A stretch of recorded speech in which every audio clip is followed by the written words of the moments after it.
안녕하세요. 다이나비 경제TV 2025년 5월 12일 경제방송 리뷰 시간입니다. 대만 달러의 급격한 절상에 원화까지 같이 영향을 받았는데요. 지금은 다시 살짝 반등해서 1,400원 초입대에 있지만 5일과 6일에는 1,370원대로 환율이 급락할 정도로 무시무시한 절상이 이어졌습니다. 원화는 대만 달러의 영향을 받았는데 그럼 도대체 대만 달러는 왜 갑자기 저렇게 확 움직였나? 사실 그간 여러 설명들을 들어봐도 뭐 그렇게까지 명확한 답은 없었거든요. 근데 이번에 드디어 그럴싸한 답을 찾은 것 같아서 여러분들께도 소개를 해드리려고 합니다. 오늘 두 가지 방송 추천하고 요약해드리면서 환율에 대해서 한번 알아보겠습니다. 바로 같이 보시죠. 먼저 첫 번째는 연합뉴스 경제TV에서 5월 9일에 방송한 문홍철 팀장님 방송입니다. 대만 보험사들의 자산관리 전략, 그 변동이 주요 내용이었는데요. 바로 여기에 대만 달러가 급등한 이유가 숨겨져 있었습니다. 간단히 요약하자면 그간 대만 보험사가 미국에 과하게 투자를 했다가 달러 약세가 될 것 같으니까 급하게 포트폴리오 조정을 했다는 건데요. 대만 보험사들은 대만 GDP의 1.7배에 달하는 총 자산을 보유하고 있다고 합니다. 그 중에 65%를 외화에 투자하고 있는데요. 원래라면 투자한 부분 말고 이 환차손을 대비를 해서 hedge를 해놨어야 하는데 미국에 집중 투자를 하면서 욕심이 좀 났던 겁니다. 특히 작년에 미국 경기가 막 기록적인 성장을 거듭하다 보니까 미국에 투자한 자산도 불어나서 좋고 달러 자체도 계속 강해지면서 환차익도 보는 이런 이중 이익 구조를 만들었던 거죠. 그래서 원래라면 포트폴리오의 조정을 통해서 달러 약세에 대비를 했어야 하지만 워낙에 미국 경기가 좋으니까 눈 딱 감고 hedge 좀 안 하지 뭐. 이런 hedge를 좀 안 하는 비중을 높여버린 겁니다. 그러니까 뭐 아주 배가 부른 거죠. 투자로 먹고 환으로 먹고 이 양방으로다가 배부르고 등 따신 와중에 트럼프 집권 이후로 이제 관세 전쟁이 시작이 됐잖아요. 관세 전쟁 시작되면서 이 달러가 약해지려고 하거든요. 자, 이러니까 지금 발등에 불이 떨어지기 시작을 했죠. 그래도 많이 먹어온 게 있어서 설마 하면서 포기 못하던 와중에 이 미국과 대만의 협상이 스무스하게 이루어지고 뭐 대만 달러가 강세가 되려고 하고 미국 달러는 좀 약해지려고 하고 이러니까 급하게 미국 자산을 정리하는 이런 포트폴리오 조정이 이루어진 겁니다. 미뤄왔던 환 해지를 이제 좀 하려고 하는데 다 똑같은 생각을 한 거죠. 그래서 선물환 매도 물량이 갑자기 확 몰린 거예요. 대만 보험사들은 자신들의 자산을 공격적인 포트폴리오로 당연히 해야 될 해지까지 어느 정도 안 해가면서 미국에 투자를 해서 환차익까지 챙겼다.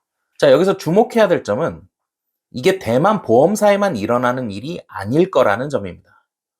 그동안 중국도 그렇고 이 벌어들인 달러를 다시 미국채 등 뭐 이런 미국 자산에다가 투자하는 경향이 많았는데요. 그렇기 때문에 미국은 심각한 무역 적자에도 불구하고 경기가 계속 상승세를 유지할 수 있었던 거죠. 자, 근데 이제 대미 무역 흑자가 많은 나라일수록 미국에 투자했던 자산을 주로 주식 기준으로 좀 덜어내는 모습이 포착되었다고 합니다. 뭐 생각해보면 당연한 거겠죠. 미국 상대로 무역 흑자를 많이 못 볼 텐데 앞으로. 근데 계속 미국에 투자할 수는 없으니까요. 달러가 없는데 어떻게 투자를 하나요? 자, 그러면 미국에 들어가 있던 자산들은 점차 빠지게 될 거고 이게 다시 고스란히 자국 통화에 영향을 미치게 될 겁니다. 이 달러와의 환율이 떨어지면서 통화 절상폭을 이제 달러와의 환율이 결정하게 되는 거죠. 즉, 대미 무역 흑자가 많았던 나라일수록 자국 통화가 절상될 거라는 이야기입니다. 그래서 앞으로 도대체 얼마나 많은 환 해지 물량이 나오느냐, 이게 주요 포인트가 될 거라는 거죠. 뭐 우리나라로 따지면 국민연금이 환 해지를 얼마나 시도하느냐에 따라서 또 환율이 많이 움직이겠죠.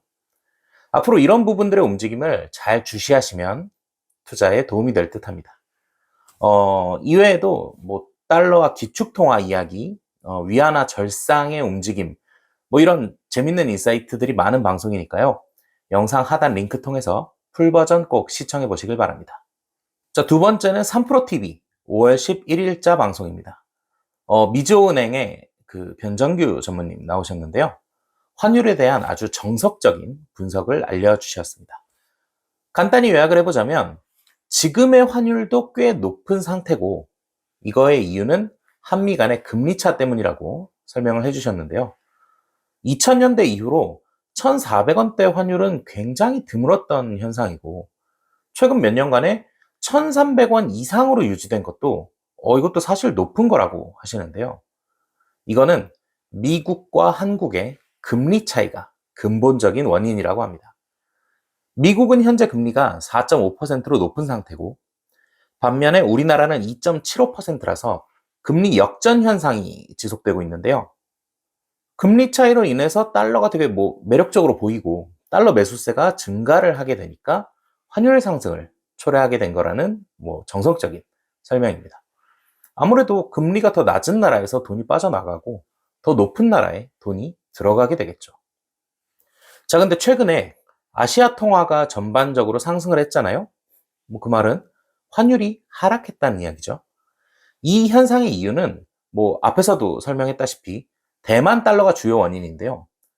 자, 채권 만기 이전에 미국 채권의 예를 들어서 만기 이전에 달러를 지금 시점에서 매도를 하고 대만 달러를 그때 사는 걸로, 그러니까 지금 상태에서 아예 환전을 하는 겁니다. 즉 이게 선물한 매도죠. 이렇게 되면 달러 매도세가 급증을 할 거 아니에요? 지금 달러를 파는 거니까요. 이러면 달러 약세가 더 가속화되는데요. 이런 선물한 매도를 대만 보험사들이 주도했다. 이 부분은 변정규 전무님도 문홍철 팀장님과 견해가 같으십니다. 자, 근데 아까 처음에 금리가 환율에 영향을 끼친다고 했잖아요. 이러면 환율이 안정되려면 금리 인하의 필요성이 강해집니다. 안 그래도 우리나라는 지금 마이너스 성장률 성적표를 받아들게 생겼는데 금리 인하에서 돈을 풀어야 되는 시점이긴 하죠. 지난 금통위에서는 대외적인 불확실성, 대선 관련 이슈 등등 이런 이유들로 금리를 동결했었잖아요. 근데 환율이 이러면 이제 다음 금통위 5월 29일이죠. 요때 아무래도 금리 인하의 움직임이 생길 가능성이 더 높아질 것으로 보입니다. 이 밖에도 미국의 금리 정책이나 스태그플레이션 우려, 미중 무역 협상, 이런 이야기들도 다루셨으니까요. 자세한 내용 풀 버전을 한번 꼭 시청해 보시길 바라겠습니다. 자, 다이나믹 경제TV 2025년 5월 12일 오늘은 환율에 대한 이야기들을 다룬 두 방송 추천해드리고 요약을 해봤습니다. 탈달러, 아시아 통화 강세, 금리나 관세 등등 이슈들이 굉장히 많잖아요. 이런 불확실성 해소를 위한 움직임이 어떻게 나타나는지 계속 지켜봐야 하는 시점입니다. 다이나믹 경제TV에서도 계속 좋은 방송들 추천해드리도록 노력하겠습니다. 자, 도움이 되셨길 바라면서 이만 마치겠습니다. 구독과 좋아요 부탁드립니다. 감사합니다.